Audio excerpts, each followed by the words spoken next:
A Federal Way nurse who was thrown to the ground at gunpoint, handcuffed and forced to stand outside barefoot in the winter while Tacoma police raided her apartment in error was awarded $250,000 by a King County Superior Court jury on Thursday. The jury found after a 12-week trial that the Tacoma Police Department was negligent in failing to follow its own procedures in verifying information from a confidential informant.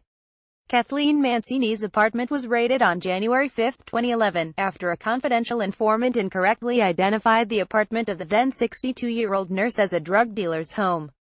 Mancini was brutalized and traumatized, wrote her attorney, Lori Haskell, in a news statement released on Friday. Mancini, who had never before been the target of a police investigation, still suffers from post-traumatic stress disorder and has flashbacks when seeing a uniformed police officer, Haskell said.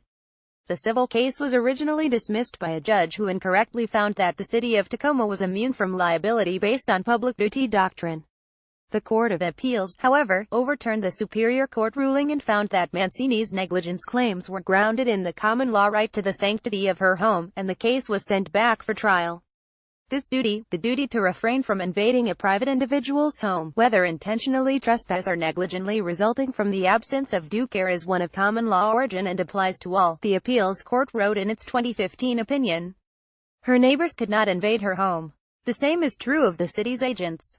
The 38-page opinion was a stinging rebuke to Tacoma police, who knew immediately that they were in the wrong apartment but went ahead and searched Mancini's unit.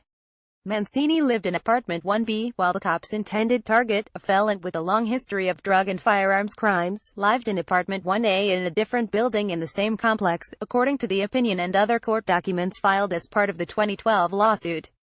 Tacoma police relied exclusively on the word of an informant who had pointed out Mancini's apartment in a complex with 4 identical buildings and did not verify it with surveillance or a controlled buy in violation of the department's own policy, according to the suit.